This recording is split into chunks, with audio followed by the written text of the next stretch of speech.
Omuntu yenna wakutegeeza nti agenda kutalaga Afrika ng'atambuza mbalaasi oyinza obutakikkiriza kubanga ebibuuzo oba olina bingi by'obeera nabyo mu mutima.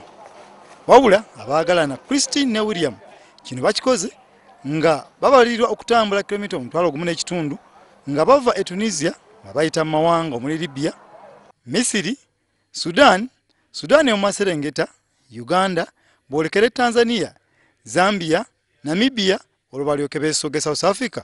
Kino nno nga bakikola ng'ekyafaayo. Oosomera bino ne Uganda bagivudde mudda nga banaatera okutuuka e Tanzania.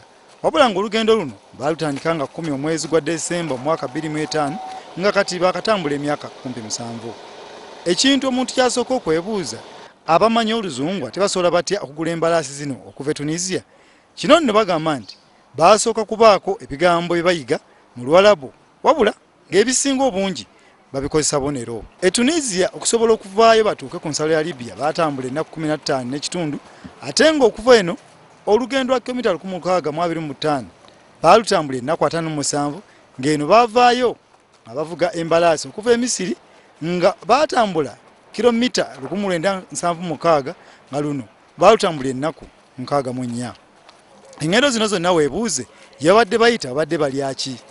Kino nno abafumbo bano bagamba nti babadde baanirizibwa bannansi b'ensi ze bayitamu ne babawa ebyokulya bye batalabangako kyokka nga bibalwazizza kitono olw'engeri gye baatambula nga beetegese nga balina eddagala lyabwe.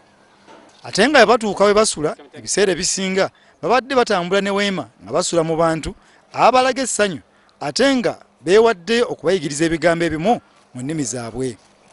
Abaagalana bano bagamba nti ekintu kye baagala kwe kugatta Afrika nga bayita mu kutambula nga baagala akabonero k'embalaasi keyambisibwe mu nkola y'okugatta olukalu lwa Afrika. It will be unique. It will capture the imagination of everybody. Kigenda kubeera kya kyewuunyo era kigenda kuweesa essanyu buli omu. Oyinza okumanya essanyu abantu lye bayinza okuba nalyo mu Afrika. We're coming through their country. It's for everybody.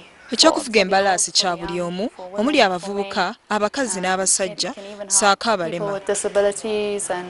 Obuzibu basanze mu kutambuza embalaasi zino kwe kuba nti amawanga agamu tegalina muddo gwe baliisa nsolo zaabwe, nga wano babadde balina okugula omuddo omukalu, olumu zibadde zeediima okutambula nga zikooye, era nga wano babeera balina okuwummula oluusi n'okusula awo ensolo we zikooyedde ne zimala okulya okusobola okuddamu amaanyi agatambula. Ekizibu ekisinga okuba ekinene kyakunoonyeza nsolo zino mmere kuba ziri omuddo naye we gutali nga mu ddungu nina okuzifunirayo ensigo zezinaalya. Emu ku nsolo zino yali nzirugavu kyokka obwoya bugiweddeko olw'entambula nga kati yafuuka langi njeru. Embalaasi ennamu obulungi esobola okutambula mu mayiro ezisoba mu 7 buli ssaawa, nga kino kibadde kibawa obuvumu okuzitambuza mu nkuba oba omusana pereketya. Ekirala kye baagala okuteeka z'empaka z'embalaasi zinaavanga e Tunisia okutuuka e South Africa, nga kino kyakubangawo buli mwaka era ng'ekigendererwamu kugatta mawanga ga Afrika. Kino si kintu ekigenda okubeerawo mu bwangu, wabula buli muntu yenna mu Afrika alina okukkiriza embalaasi zino era nga zijja kukola omulimu munene okugatta Afrika.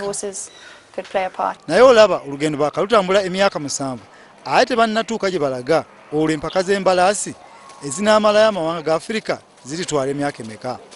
Ano nno beegattira mu kibiina kya African Hope Front era nga mwe bakoledde likoda.